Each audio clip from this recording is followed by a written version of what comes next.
नमस्कार, सियासी तड़का देख रहे हैं आप और मैं हूं आपके साथ ज्योति सांकवान।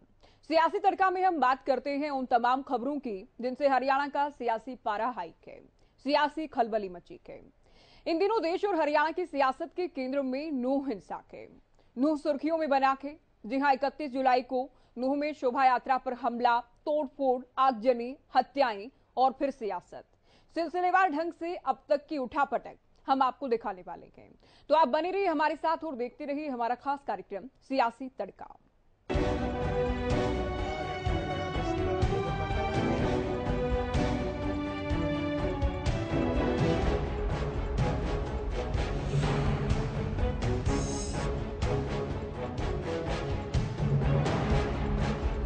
जी हां, 31 जुलाई को नूह में वो हुआ जिसकी कल्पना शायद ही शासन प्रशासन ने की होगी।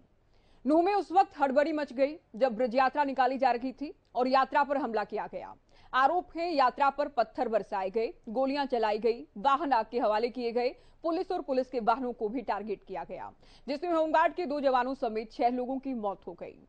नूह में विश्व हिंदू परिषद की तरफ से एक शोभा यात्रा निकालने का कार्यक्रम था, लेकिन उस शोभा यात्रा पर शुरुआत में ही पथराव हुआ और उसके बाद से अब देर शाम का वक्त हो चला है। लेकिन देर शाम तक भी जो जानकारियां सामने आ रही हैं, नूह जिले में अलग अलग जगहों पर अभी भी हिंसा चल रही है, अभी भी पथराव जो है वो किया जा रहा है अलग अलग जगहों पर। अभी अगर हम बात करें तो हम होडल के चौक पर खड़े हुए हैं और इसके अगर थोड़ा सा दूसरी तरफ की बात की जाए तो वहां पर पुलिस पर अभी भी कुछ लोगों ने पथराव किया था। हालांकि बड़ी संख्या में पुलिसकर्मी वहां पर पहुंचे तो उसके बाद पथराव करने वाले लोग अपने अपने घरों में जाकर के छुप गए। लेकिन अभी भी अगर बात करें तो स्थिति काफी संवेदनशील बनी हुई है।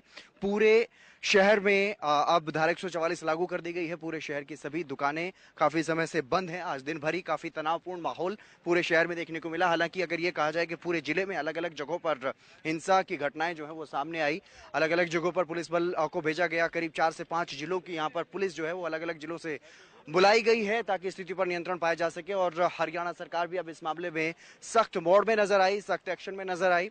बताया जा रहा है कि कुछ लोग मंदिर में फंसे हुए हैं, उनको भी एयरलिफ्ट करने का आदेश जो है वो गृह मंत्री अनिल विज की तरफ से दिया गया और केंद्र सरकार से भी सहयोग जो है वो मांगा गया है। अब हालांकि ये देखने वाली बात होगी, इंटरनेट सेवाएं भी बंद रखने का जो आदेश है वो जारी किया गया है। 2 से 3 दिनों के लिए यहाँ पर इंटरनेट सेवाएं भी अब बंद रहेंगी। लेकिन अब ये देखने वाली बात होगी कि यहाँ पर स्थिति कब तक नियंत्रण में हो पाती है।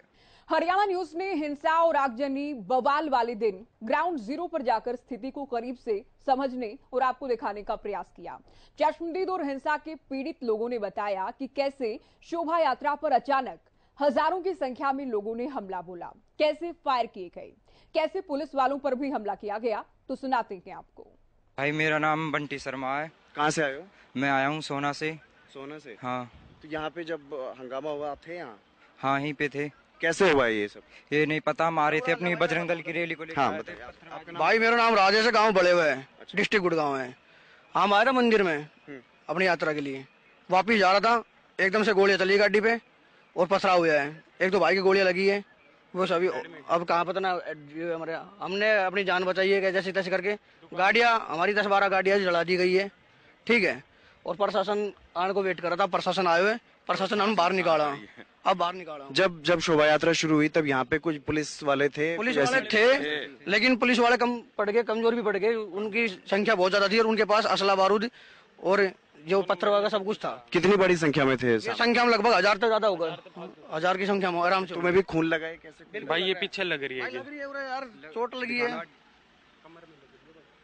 ठीक है। अंदर के देखा, चल छोड़, कोई ना, तो दिखा, लग रही है। ठीक है, कोई बात नहीं। ये लग रही है, दिख रहा लगते हैं। हाँ, वो अभी भी धुआं उठ रहा है पीछे। वहाँ कितने लोग हैं अभी? वहाँ भाई बहुत लोग फंस रहे हैं अभी, मंदिर में फंस रहे हैं। मंदिर पे कम से कम भी फंस रहे होंगे तो 200-300 आदमी फंस रहे होंगे। कौन से मंदिर में? वो जो मंदिर है, जो मेन मंदिर में गए थे, वो बाबा भोला का। अच्छा, उसमें भी हैं बंदे हमारे साथ के। कितने बंदे होंगे आपके? हमारे 2 बंदे। 3 गाड़ी तो हमारी फंस रही है वहाँ, लेकिन बहुत से भाई फंस रहे हैं जो आए हुए हैं। हमारी एक गाड़ी आगे आ गई थी। वहाँ पे जो गोलियां चल रही है वो पुलिस हवाई फायर कर रही है या वैसे ही हो रही है? भाई हवाई फायर हो रहे हैं, वो हवाई फायर भी ना हो रहा, पुलिस तो ना कर रही है, हवाई फायर बचाओ ही कर रही है हमारा तो, बल्कि ठीक है। तो दूसरी तरफ से गोलियां चल रही हैं अभी? दूसरी तरफ से गोलियां के अभी हमारे यहाँ पुलिस की बस पे पथराव किया है, पुलिस वाला चोट आ रही है, 3-4 पुलिस वाला हमने हॉस्पिटल में भिजवाया है। हमने अपनी जान बचा के बदल के उतार के जब बदलवाया, पुलिस वाले हॉस्पिटल में गए हैं। बुर्का पहन के पुलिस वाले गए हैं हॉस्पिटल में। एक भेजो है, कैसे भेजो? ज्यादा लग रही थी, खून नहीं डट रहे थे। नौ से निकली हिंसा की आग आसपास के जिलों में भी पहुंची। आसपास के इलाकों से हिंसा, आगजनी, हमले, तोड़फोड़ की तस्वीरें सामने आई। पलवल में वाहन चालकों पर जानलेवा हमले किए गए। घायलों को उपचार के लिए भर्ती कराया गया। तो हिंसा के पीड़ितों ने यह बताया कि उन्हें बिना किसी वजह और बिना किसी कसूर के लोगों ने निशाना बनाया, जानलेवा हमला किया गया। हाँ जी, कार्तिक तिवारी नाम है। तिवारी जी, ये जो आपको चोट लगी है कैसे लगी है? सर मैं आ रहा था, जमालगढ़ जोन में से आ रहा था अपने प्लांट के, बड़े भाई के प्लांट से। मेरे पास रास्ते में मेरे से हाथापाई करी गई। मैंने उनसे ये भी बोला कि मैं यहाँ का नहीं हूँ, मैं बाहर का हूँ, पर उन लोगों ने नहीं माना। वो कौन लोग थे? वो गांव के थे। कौन थे सर मैं नहीं जानता। कौन से समुदाय के लोग थे? समुदाय मोमडन ही थे वो सर। मोमडन थे। तो कौन से गांव में हुआ आपके साथ हादसा? आपके साथ कौन से गांव में हुआ हादसा? जी, आपके कौन से गांव में हुआ ये हादसा? सर मैं गांव तो नहीं जानता हूँ, गांव का नाम नहीं जानता हूँ, पर मैं पुराना से आगे चला था। ये मान लीजिए आप आधा किलोमीटर चला होगा, उसके बाद गांव टच हो गया था। पहला गांव टच। चोटें लगाई। तो आप रहने वाले कहाँ के हो? मैं रहने वाला आगरा का हूँ। आगरा से आप आ रहे थे? कहाँ से? मैं जमालगढ़ जोन से आ रहा था, पुराना के पास में है। और जा रहे थे आप आगरा? मैं आगरा जा रहा था। तो कितने लोग थे जो मारपीट करने वाले थे? सर बहुत संख्या में लोग थे। मैं ये कहना चाहूँ कम से कम 4-5 हजार आदमी होगा। जमालगढ़। क्या किस लिए गए थे? थ्रेसर लगा रखा है। कहाँ पे हुआ आपके साथ आपका? सिंगार में। सिंगार। कितने लोग हैं, कितने लोग जमा है? लोग अनगिनत है, कोई पता ना। रोड पे कौन से समुदाय के लोग हैं जो मारपीट कर रहे हैं? मुसलमान है वो तो। वही मतलब गाड़ियों में अंदर ये देखा जा रहा था कि इसमें हिंदू देवी देवता की मूर्ति है या नहीं है, ये हिंदू है या मुसलमान है। अगर हिंदू है तो जबरदस्त पथराव चालू, फायरिंग चालू, जान बचाकर भैया है। आपके अपने चैनल हरियाणा न्यूज की टीम ने हिंसा थमने के बाद नूह में स्थानीय लोगों से ये भी समझने का प्रयास किया कि उन्होंने क्या देखा, क्या सुना, कैसे शुरू हुआ था ये पूरा विवाद। आगजनी हुई उस दौरान कुछ लोग थे जिन्होंने इस तरीके का जो मंजर था वो अपने आंखों से देखा। मैं उनसे बात करने का प्रयास करता हूँ। सबसे पहले एक बार अपना नाम बता दीजिए। मोहम्मद फरीद खान। फरीद, आखिरकार क्या हुआ था कल, किस तरीके के हालात, क्योंकि जगह जगह जो है गाड़ियों को आग लगा दी गई और जो पथराव यहाँ पर लोगों पे किया गया था, क्या आखिरकार क्या था जिसकी वजह से पूरी घटनाक्रम हुआ? सर इसमें इस टाइम यहाँ पे हो रही थी जब मैं बस अड्डे के यहाँ सामने बैठा था। उस टाइम में गए नहीं उस दौरान, लेकिन वहाँ में लफड़ा है, इसलिए गरीब आदमी को ज़्यादा परेशानी। सर मैं ये कहता हूँ ये माहौल बंद हो जाए और एक दूसरे से प्यार मोहब्बत हो जाए। सर इसको बंद करो। क्या वजह रही होगी इसके पीछे जो पथराव करना शुरू कर दिया, जो है हवाई फायर करने शुरू कर दिए? वजह जी सर इसकी जो मुझे मालूम नहीं है, लेकिन मैंने सुनी ही, लेकिन मैंने अपनी आंखों से तो देखा नहीं था। कुछ नहीं, कुछ मंदिर है जो अपना वहाँ पे कुछ हंगाम हुआ, ये तो अपना ये पेट्रोल पंप इसके आगे पीछे कुछ हुआ था। लेकिन उसके बाद लल्लड़ गाँव के हाँ मुझे किसी ने बताई थी कि ऐसा माहौल चल रहा है, ऐसा है। मेरे मेहरबानी ने कही कि लड़ाई हो रही है, अब आप मत जाओ। मेरे जो औरत थी मेरी मेहरबानी, उसने कही थी आप मत जाओ, लड़ाई हो रही है और ऐसी ऐसी बात हो रही है। फिर मैं लेकिन देखने आया तो माहौल को, क्या माहौल चल रहा क्या ना चल रहा। मैं साइड में था, मैं अपने देख रहा। उस दौरान किस तरीके के हालात थे, कितना तनाव यहाँ बना हुआ था? बहुत जबरदस्त हालात था जी, खराब हालात थे जी। पूरे जो अपने एरिया के ये अपने मोमडन बिचले हुए थे। तमाम जो पुलिस फोर्स थी वो भी मौजूद थे, क्योंकि जो ब्रज यात्रा थी वो प्रति वर्ष निकाली जाती है, उसके ऊपर पथराव करना कितना सही मानते हैं? और जिस तरीके से आपने अपने आंखों से जो माहौल देखा, कितना वो खतरनाक रूप ले चुका था उसलिए जी मुझे बहुत शर्मिंदा हो रही थी। मैं मेरी आंखों में आंसू आ गया था। लेकिन ये अच्छा नहीं, इंसान इंसान के काम आता है, लेकिन ये बहुत गलत बात है जी सर। हाँ तो बिल्कुल कल जो जिन्होंने लोगों ने देखा तो आपके सामने वो बताया किस तरीके के मंजर था। कल आप भी यहीं मौजूद थे जब इस तरीके? मैं तो यहीं बैठा था सर। मतलब इनके तो पत्थर चल रही थी, उनकी फायर चल रही थी ऊपर। इनने गोली नहीं की थी कि किसी बात की सर, बात ही थे गए। इनके टोला पत्थर है ना, ये पब्लिक ज्यादा आ गई थी सर, बात ही थे गए।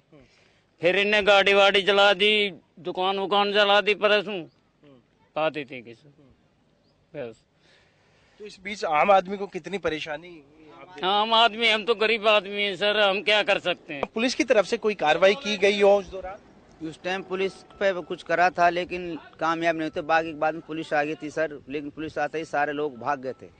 फिर कुछ नहीं, फिर शांति इलाका हो गया था जी। एक और हिंसा, तोड़फोड़, आगजनी और फायरिंग हो रही थी। बिगड़े हालात के बीच लोग मंदिर में फंसे थे। मंदिर के पुजारी ने बताया कि हजारों की संख्या में लोग मंदिर में थे, लोग घबराए हुए थे, लोगों ने मंदिर में शरण ले ली थी। जानना चाहता हूँ पुजारी जी, क्या आखिरकार क्या ऐसा विवाद हुआ जिसके बाद यहाँ पर पथराव शुरू कर दिया? क्योंकि प्रति वर्ष यहाँ पर जो है जो विरज यात्रा है वो निकलती है, शोभा यात्रा निकलती है, तमाम जो श्रद्धालु हैं वहाँ भगवान शिव को जल अर्पित करते हैं। जी ऐसा है, देखिए अब श्रावण मास चल रहा है, तो आप जानते ही हैं, और जहाँ आप खड़े हैं प्राचीन पांडवकालीन मंदिर है, शिव मंदिर है। तो यहाँ श्रावण मास में तकरीबन सोमवार को श्रद्धालुओं की काफ़ी भीड़ होती है, तो सुबह से श्रद्धालुओं का आना जाना लगा ही हुआ था। तो ठीक माहौल था, कोई दिक्कत वाली बात नहीं थी, लेकिन माहौल एकदम दोपहर के बाद ही बिगड़ा है जी। और जब माहौल बिगड़ा तब हम मंदिर के अंदर ही थे जी, और बाहर तो हम आए नहीं। पर जी प्रति वर्ष जो है विरज यात्रा निकाली जाती है, 84 कोस की जो यात्रा है वो यहाँ आती है, और कल गुरुग्राम से यात्रा शुरू की गई जिसमें कि हजारों जो श्रद्धालु हैं यहाँ पहुंचे थे। क्या आपको अनुमान था या फिर आपको भी कोई इस तरीके की जानकारी दी गई थी कि इस तरीके के जो हालात हैं वो यहाँ पर बन सकते हैं? देखिए हमें तो इस प्रकार से कोई जानकारी नहीं थी, लेकिन इतना जरूर था कि शोभा यात्रा इस मंदिर के लिए आएगी, इतना जरूर बताया गया था। तकरीबन इसके अलावा हमें कुछ नहीं बताया गया जी। कितने जो श्रद्धालु थे जो भगवान शिव का अभिषेक करने के लिए उस यात्रा में शामिल थे, और जब ये पूरे हालात बने, जिस समय पथराव हुआ, गाड़ियों को आके हवाले कर दिया गया, उस समय कितने जो श्रद्धालु थे मंदिर के अंदर थे? तकरीबन 2,500-3 हजार लोग थे जी मंदिर के अंदर जी। तो ये दोपहर के बाद ही माहौल खराब हुआ है जी। अब हम तो देखिए मंदिर के अंदर थे, हमें तो बाहर आने के लिए मना किया था और हम बाहर आए नहीं मंदिर से, लेकिन ये था कि मंदिर के बाहर 1-1.5 किलोमीटर माहौल बिगड़ा हुआ था जी। क्या तमाम जो लोग थे, जो श्रद्धालु यहाँ पहुंचे थे, कहीं ना कहीं उनके अंदर एक डर का जो माहौल था वो भी देखने को मिल रहा था? क्योंकि लगातार जो है फायरिंग यहाँ की जा रही थी और साथ ही साथ पथराव किया जा रहा था, और तमाम जो वाहन उस यात्रा में शामिल थे उनको आग के हवाले कर दिया गया। देखिए बात ऐसी स्थिति के अनुसार तो हर कोई थोड़ा सा घबरा ही जाता है जी, उसमें तो कोई शक ही नहीं है। लेकिन ये था कि अब माहौल एकदम बिगड़ा है, उसके बारे में हमें भी जानकारी नहीं, लेकिन ये है कि इतना जरूर लगा कि हाँ कि बाहर स्थिति खराब हो चुकी है। श्रद्धालु थोड़ा घबराहट तो थी जी मन में। तो अब यही था कि महादेव मंदिर में उन्होंने शरण ले रखी थी, तो मंदिर के अंदर तो कोई ऐसी स्थिति उत्पन्न नहीं हुई जिससे कि श्रद्धालुओं को ज्यादा परेशानी हो सके। क्या मंदिर के अंदर भी वो तमाम लोग पहुंचे थे जिन्होंने पथराव किया, या मंदिर के बाहर ही तमाम जो उन्होंने पथराव किया और जो गोलीबारी जो उन्होंने हवाई फायर भी किया? नहीं, मंदिर के अंदर तो ऐसे कोई लोग नहीं आए जी। तो नूह, पलवल, गुरुग्राम, सोहना और बादशाहपुर में हिंसा की आग जल उठी थी। शांति बहाली और भाईचारा कायम रखने की अपील नेताओं की ओर से की जा रही थी। हरियाणा के पूर्व मुख्यमंत्री भूपेंद्र हुड्डा ने लोगों से भाईचारा बनाए रखने की अपील की, शांति बहाली की अपील की गई। साथ ही बीजेपी नेता जाकिर हुसैन ने भी लोगों से अफवाहों पर ध्यान न देने, अमन शांति कायम रखने की अपील की। में हुआ है, मेरी सभी से ये अपील है कि शांति कायम रखें और कानून व्यवस्था में बनाने में मदद करें, और आपस में कोई टकराव ना करें, आपस में भाईचारा बढ़ाने का प्रयास करें। आज मेवात क्षेत्र में और खास तौर पर नूह के आसपास जो घटना हुई है वो बहुत दुख का विषय है, और मेवात का जो भाईचारा जो सदियों से चला आ रहा है, जो देश के बंटवारे के समय 1947 में भी ये भाईचारा कभी नहीं टूटा। आज जरूरत है कि हम उसी भाईचारे को कायम रखें और मेवात में अमन और शांति कायम करें। हमारे प्रदेश के मुख्यमंत्री माननीय श्री मनोहर लाल जी पूरी स्थिति के ऊपर नजर बनाए हुए हैं, और मुझे उम्मीद है और मैं दुआ करता हूं कि जल्द ही हमारे मेवात के हालात सामान्य होंगे और यहाँ पर अमन और चैन बहाल होगा, और जो भाईचारा हमारा 36 बिरादरी का हमेशा रहा है वो इसी तरह इंशाअल्लाह आगे रहेगा। और मैं इसके लिए सभी भाइयों से सहयोग की अपील। नूह की हिंसा और दंगों के बाद हरियाणा में हड़कंप मच गया। आनन फानन में पुलिस की कई कंपनी बुलाई गई। मंदिर में फंसे लोगों को प्राथमिकता के आधार पर निकाला गया। धारा 144 लागू की गई। इंटरनेट और एसएमएस की सेवाएं बंद कर दी गई। प्रशासन की ओर से शांति की अपील की गई। इस बीच नूह की हिंसा के गुरुग्राम में भी असर नजर आए और इसी असर को लेकर गुरुग्राम डीसी की ओर से हालात पर जानकारी दी गई और बताया कि लोग सहयोग कर रहे हैं। आरोपियों की धरपकड़ जारी है। ये भी एश्योरेंस दी है कि वो एक दूसरे के एरियाज में खुद जाएंगे और वहाँ के लोगों को आश्वस्त करेंगे कि उनको बिल्कुल भी डरने की ज़रूरत नहीं है। फॉर एग्जांपल जो हिंदू समुदाय के लोग हैं, मुख्य लोग, वो मुस्लिम मेजॉरिटी एरियाज़ में जाकर के लोगों से अपील करेंगे कि भाई आप बिल्कुल ना डरें। और उन्होंने वहाँ ये भी कहा है कि हम हमारे एक दूसरे के जो रिलीजियस प्लेसेस हैं उनके सामने खड़े होकर प्रोटेक्शन देंगे। फॉर एग्जांपल मुस्लिम कम्युनिटी के लोग मंदिरों के आगे खड़े होकर दे प्रोटेक्ट कि उन पे कोई अटैक ना हो। सिमिलरली सेम जो है वो हिंदू कम्युनिटी के लोग करेंगे। तो एक प्रकार से लोगों में सौहार्द जो है वो बिल्कुल बना हुआ है। सोहना के पूरे इंसिडेंट में जो हमने एनालिसिस निकाला कि काफ़ी सारे बाहर के एलिमेंट्स थे, इवन जो पलवल से, इवन और स्टेट से भी लोग थे जिन्होंने इस तरह का नुकसान मेनली किया है। वो हमारी नज़र में आ गए हैं और उनके खिलाफ स्ट्रिक्ट एक्शन लिया जा रहा है। शांति व्यवस्था के प्रयास हो रहे थे, हिंसा लगातार फैल रही थी। गुरुग्राम शहर, गुरुग्राम के सोहना और बादशाहपुर में भी यात्रा पर हुए हमले के खिलाफ लोगों में रोष था। कहीं दुकानों में तोड़फोड़ की गई, कहीं दुकानों के आग के हवाले कर दिया गया। गुरुग्राम में झुग्गियों को आग के हवाले किया गया तो पलवल में भी कई जगह से तोड़फोड़ की खबरें सामने आई। एक कबाड़ की दुकान को भी आग के हवाले किया गया। सोहना में भी तोड़फोड़ की गई। बादशाहपुर में बाजारों में दुकानों को निशाना बनाया गया। प्रशासन ने एहतियातन बाजारों को बंद करवाया, फ्लैग मार्च निकाला, लोगों से शांति बनाए रखने की अपील की गई। लेकिन इन सबके बीच इनेलो नेता अभय चौटाला ने हरियाणा सरकार को निशाने पर लिया। हरियाणा सरकार पर साजिश करने के आरोप लगाए गए। मोनू मानेसर को हिंसा का जिम्मेदार अभय चौटाला की ओर से ठहराया गया। ये सरकार की साजिश है। ये जो आज कह रहे हैं ना कि पुलिस को पता नहीं, उस मोनू जो एक लड़का है जो वहाँ पे गौ तस्करी के नाम के ऊपर, गौ रक्षक के नाम के ऊपर वसूली करता है, बाकी पुलिस को पूरी जानकारी है इस बात। उसको सरकार का प्रोटेक्शन है। उसने 2 लड़कों को पीछे जिंदा जला करके मारा था भिवानी के जंगलों में जाकर। क्या उसके खिलाफ FIR हुई। उसने वीडियो जारी करा कि मैं आ रहा हूँ और बहुत इस तरह के शब्द बोले उसने कि भी मैं आऊँगा यहाँ पर और देखता हूँ कौन मेरा क्या बिगाड़ेगा, तुम्हारा दामाद बनकर क्या। आप किसी को इस तरह की गाली दो, किसी एक को तो दे सकते हो, पूरी कौम को नहीं दे सकते। अगर पूरी कौम को इस तरह की गाली दोगे तो लोगों को उकसाने की बात है। तो जब इस तरह का वीडियो सामने आ गया था, चीफ मिनिस्टर सो रहा था, सरकार सो रही थी, उसी वक्त सतर्क होना चाहिए था कि कल यात्रा निकलेगी और उस यात्रा को लेकर के इस मोनू ने कहा मैं उस यात्रा में आऊँगा तो 100% विवाद होगा, कोई नहीं रुकेगा। किसी के घर का बच्चा चला जाएगा, किसी के बच्चे को जला करके मार दिया जाएगा, वो लोग क्या करेंगे? न्याय नहीं मिलेगा उनको, तो आखिर वो भी तो कुछ ना कुछ उसके खिलाफ एक्शन लेंगे। आज लगातार हरियाणा में धारा 144 लगाई गई है, सोनीपत में भी लगाई गई है, तो क्या मानते हैं इससे लोगों का भाईचारा कुछ? धारा 144 की बात ही नहीं है। जो इस किस्म के बदमाश है, जो इस किस्म की थ्रेट करते हैं लोगों को, जो इस किस्म से सरेआम ढूंढते हैं, जिनको सरकार का संरक्षण है। एक मेंबर पार्लियामेंट ने बयान दिया है कि मेवात तो मेरी पाकिस्तान है, वो हमारे प्रदेश के माहौल को खराब करना चाहता है। ऐसे लोगों के खिलाफ FIR होनी चाहिए, उसको कहीं से भी पकड़ के लाना चाहिए। अगर विदेश से बदमाश पकड़ के ला सकते हो आप, तो क्या आपके देश में, आपके प्रदेश में रहने वाले को नहीं पकड़ा जा सकता? उधर हिंसा को लेकर गृह मंत्री अनिल विज ने बताया कि हम स्थिति पर नजर बनाए हुए हैं। हमारी पहली प्राथमिकता व्यवस्था बनाए रखना है। लगातार अधिकारियों से संपर्क में है। अतिरिक्त पुलिस भेजी जा रही है। मुझे जानकारी मिली है और मैंने तुरंत, क्योंकि मेवात के SP छुट्टी पर हैं और पलवल के SP के पास ड्यूल चार्ज है, मैंने पलवल के SP से भी बात की है, मैंने DGP से भी बात की है, मैंने ACS होम से भी बात की है और हम अतिरिक्त पुलिस भिजवा रहे हैं। हमारा प्राइमरी जो उद्देश्य है वो है वहाँ पर शांति कायम करना और ये जो वहाँ पर हालात हो रहे हैं उसको कंट्रोल करना। क्या कुछ जानकारी अभी तक मिल पाई है? काफ़ी गाड़ियाँ फूंक दी, थानों को निशाना? नहीं, अभी तो हम अपनी फोर्स को भेज रहे हैं कि भाई अगर कहीं कोई लोग घिरे हुए हैं या लोगों को रोका गया है तो वहाँ पर स्थिति को नियंत्रण नहीं किया जाए। और इसी कवायद में हरियाणा के सीएम मनोहर लाल की ओर से हाई लेवल मीटिंग बुलाई गई। गृह मंत्री से लेकर गृह विभाग के अधिकारियों के साथ हालात को लेकर चर्चा की गई, समीक्षा की गई।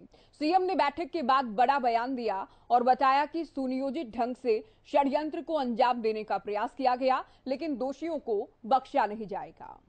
हमने अपने पुलिस के सब उच्च अधिकारियों को, डीजीपी साहब, ADG CID, ADGP law and order और अन्य आसपास के जिलों से भी पुलिस फोर्स को तुरंत वहां रवाना किया।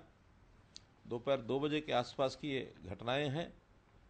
घटना इस प्रकार हुई कि वहां समाज की एक यात्रा जो हर वर्ष निकलती थी उसका आयोजन किया जा रहा था और कुछ लोगों ने एक षड्यंत्र रच करके उस यात्रा पर आक्रमण करना शुरू किया और आक्रमण न केवल यात्रा पर बल्कि पुलिस के ऊपर भी उन लोगों ने किया, जिसके परिणाम स्वरूप यात्रा को भी भंग किया गया और बहुत से स्थानों पर आगजनी की घटनाएं हुई, गाड़ियां जला दी गई।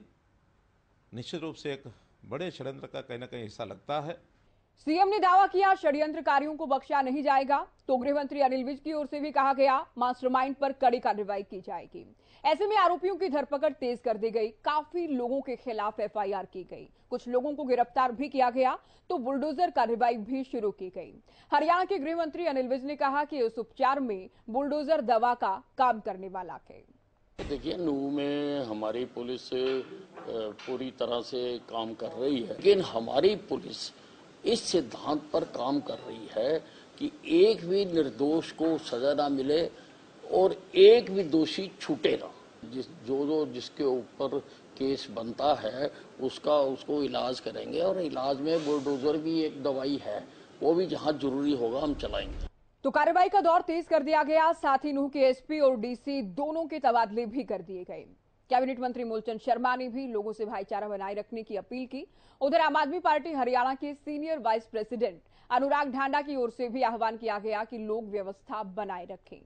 1947 के बाद जिस तरह भाईचारा कायम रखा हमारे मेवात के लोगों ने, हमारे फरीदाबाद के सब लोगों ने, पहले गुड़गांव जिला था, उस भाईचारे को बनाकर रखें, आपसी देश भाव को त्यागें और एक दूसरे के साथ मिलकर। कुछ शरारती तत्व तो रहे होंगे जिन्होंने इस तरह का ये हालात करे हैं, उनके लिए जो भी प्रशासन होगा, जो उनके खिलाफ कार्रवाई होगी, और भाईचारे को बनाए रखें। हरियाणा के नूह इलाके से कुछ दुखद और चिंताजनक खबर सामने आ रही है। मेरी सभी प्रदेशवासियों से यह अपील है, शांति और भाईचारा बनाने में एक दूसरे का पूरा सहयोग करें, कानून व्यवस्था को स्थापित करने में प्रशासन का पूरा सहयोग दें।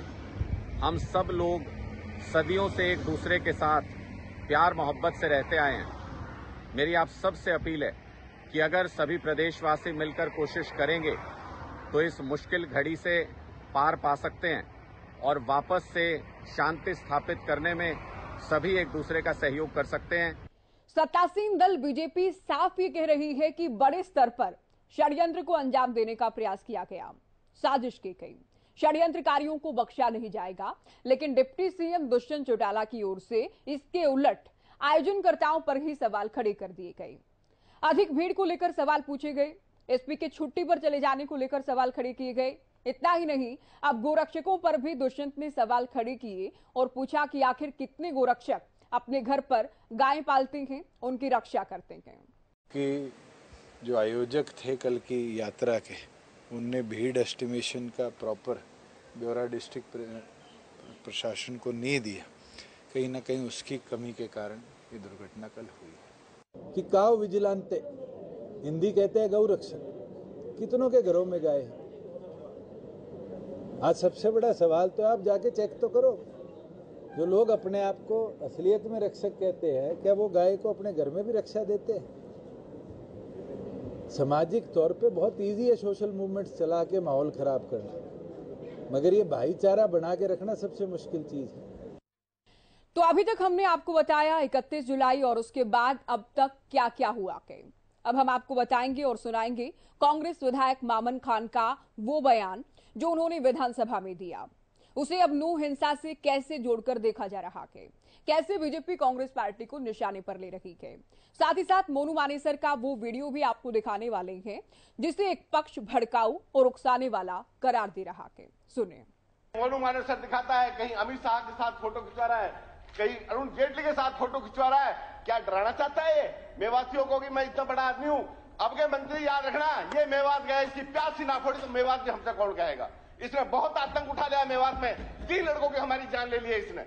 जय गौ माता, जय श्री राम। मैं आपका भाई मोनू मानेसर, बजरंग दल प्रांत गोरक्षा प्रमुख, बजरंग दल हरियाणा से सभी भाइयों को बड़ी खुशी के साथ बताया जा रहा है 31/7/2023 दिन सोमवार को मेवात ब्रज मंडल यात्रा है। सभी भाई बढ़ चढ़कर हिस्सा ले और बढ़ चढ़कर मेवात के सभी मंदिरों में जाएं, तो ज्यादा से ज्यादा संख्या में सभी भाई जाएं।